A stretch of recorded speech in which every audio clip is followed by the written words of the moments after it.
So what came to my desk last week is actually kind of interesting for overall what we have for the minigun. As we know, a couple years back, we had the classic Army like we had here, the HPA and gas blowback types, or the more of the HPA in that aspect. But what if we can get something a lot lighter, cheaper, and at the same time, a lot easier to handle? Well, thankfully Echo1's got us on this, as we're going to be talking about this tiny guy known as the PMG-5.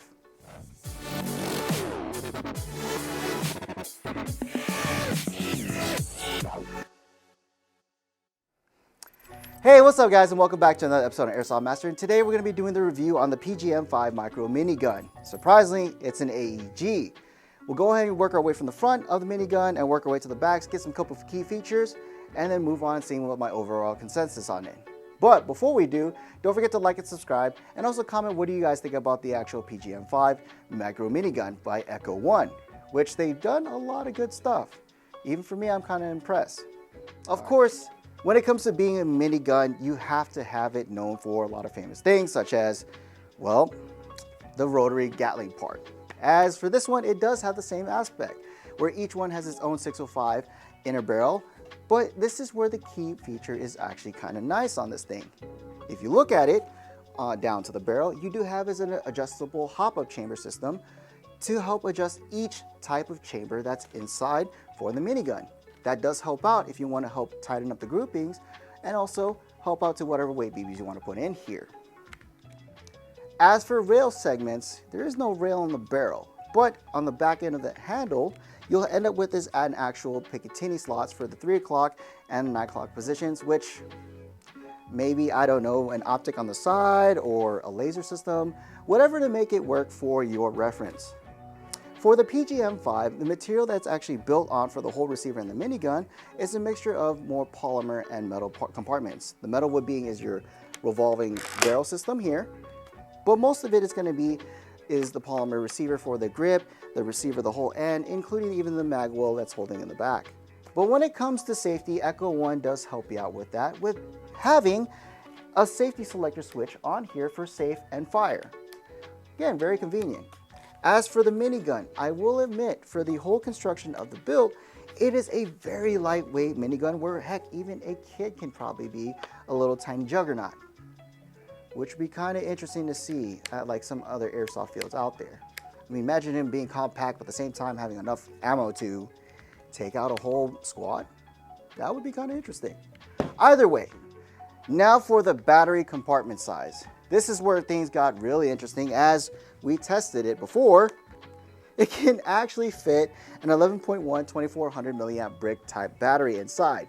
That means a lot when it comes to the spacing. So that does help out for longevity when using a minigun. Now for the magazine capacity on the minigun, this is where things get a lot more interesting. For starters, to load the BBs inside the minigun, it's going to be on the back end where the grip's at. And what's interesting about this guy is it holds 1,500 rounds. That's a lot of BBs to spray and pray. To basically load it, all you would do is just pour your BBs upside. You have a nice little indicator to show when it's actually full. So push this guy in on the back loader, tighten it up, you're good to go. Now when it comes to chronoing the minigun, unfortunately, I don't have a chrono to test this. But I do know where we can. Well, we can't really chrono right now. Thankfully, we have Tech Cities with own paintball chrono stations that would hopefully help us in chronoing the minigun. So, for size, I'm using 0.25 gram BBs and 11.1 LiPo.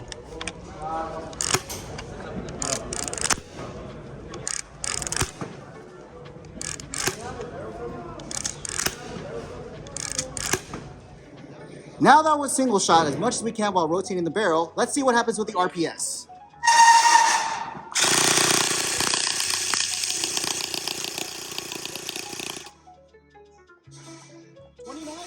That's not bad. Well, back to the studio. But what do you get in the box of your PMG-5 minigun? Well, starting off with just the minigun and a sample bag of BBs. That's it. But I mean, would you expect more for a minigun? I wouldn't think so, actually. So overall, as a minigun from Echo1, known as the PMG5, I have to give really big props to them. I love the adjustable hop-up system that's inside for individual chamber. I love the fact that it's an AEG, which makes it a lot easier to carry a lot more stuff instead of an HPA tank or a crazy amount of green gas. The 1500 round capacity that's inside is a lot of BBs to carry, and it goes into the rifle no problem, or should I say minigun to be exact. Really a minigun. Everything makes it really good to be true, but what also makes it really good to be true is the pricing for that. It's reasonable enough to say that you should go check it out at our website at airsoftmaster.com. And as well to that, I will have to give credit to is for Echo1, a big shout out for letting me try this out, as it just releases now. But other than that, what do you guys think about the PMG5? And also write a comment down below. Don't forget to like and subscribe to our YouTube channel. As for this episode, my name is Mike. I'll see you guys next time. This video is brought to you by Airsoft Master.